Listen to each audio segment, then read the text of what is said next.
welcome back to another book review. This is Academy of the Found by Keary Taylor.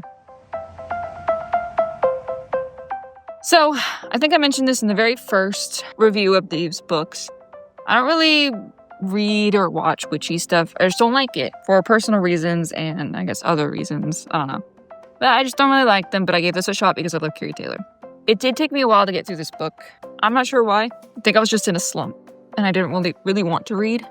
But I loved the conclusion.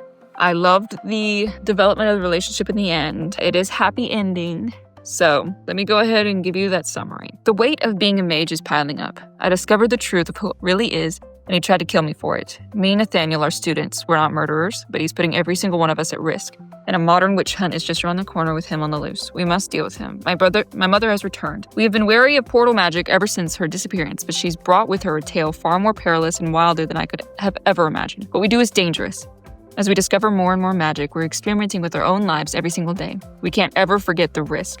The Academy is growing, our knowledge of magic is speeding along. Nathaniel and I are planning our wedding, so in many ways, all our dreams are coming true, but none of it is safe until we put an end to Olin. It will take every student at Nightingale Academy to put an end to this.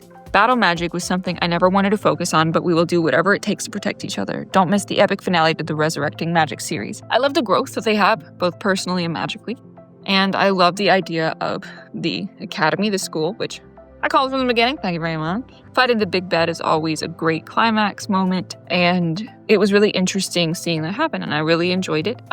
For some reason, it felt rushed to me, and I'm not sure if it's because I read it wrong, or I took too much time between reading. I'm not sure, but it felt like it happened really quickly. Anyway, I did enjoy the nuance of death and dying and stuff like that, and that was really interesting to see, and the pros and cons of learning this magic, doing what they're doing, how it could be used against them and for them, etc. It was interesting to see. I think Margot and Nathaniel are a good pair. This isn't my favorite series of Keary Taylor. My favorite will still probably be... So it was branded at first, but Crown of Death kind of kicked that into the water. I really, really liked Crown of Death a lot. It's from the House of Royal saga. Or not saga, I'm sorry, universe. It's the Blood verse Descendants universe. What? Blood Descendants universe. I think that's what it is. Because she has a few series in that umbrella. And I think that one was just the best. That's all I can say. This one is good. It's okay.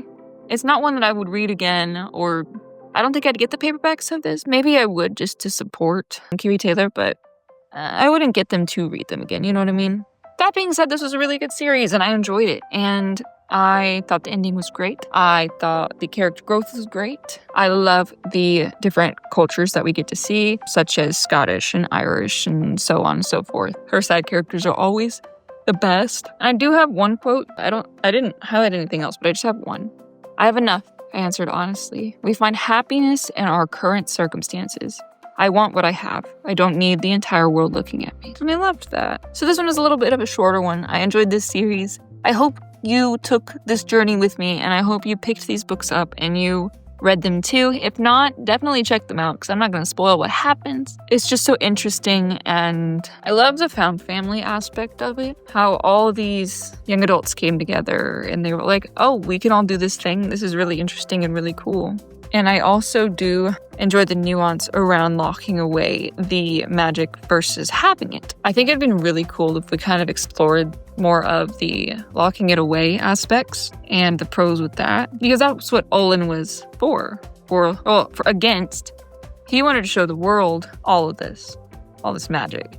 And I guess, and if I remember correctly, wanted revenge more or less for the witch trials, etc. Whereas his counterpart wanted to lock all the magic away and stuff like that. I think it would have been really cool to explore both of these ideas a little further. And would it have been interesting, I'm going off on a tangent, if some of the characters actually agreed with Olin and went to his side or something, or started fighting for him? We'd probably have a longer series and bigger books that way, but I think that would be interesting. I don't know. I just like the ideas of exploring both sides of the nuance. But then you probably end up with a book like Chidi in the Good Place, you know? You know what? If you know, you know, right? Anyway, I enjoyed this series. Go check it out if this sounds like something you're interested in. This is the last book of this series, so there are 4 books. There is Rise of the Mage, Keeper of the Lost, Shadow of the Locked, and Academy of the Found, all by Keary Taylor. You can look at all my reviews for this series here on my YouTube channel if you want to. But if this is something you're interested in. The link in the description or in the description below. And I don't know, I'll see you in the next one. Bye!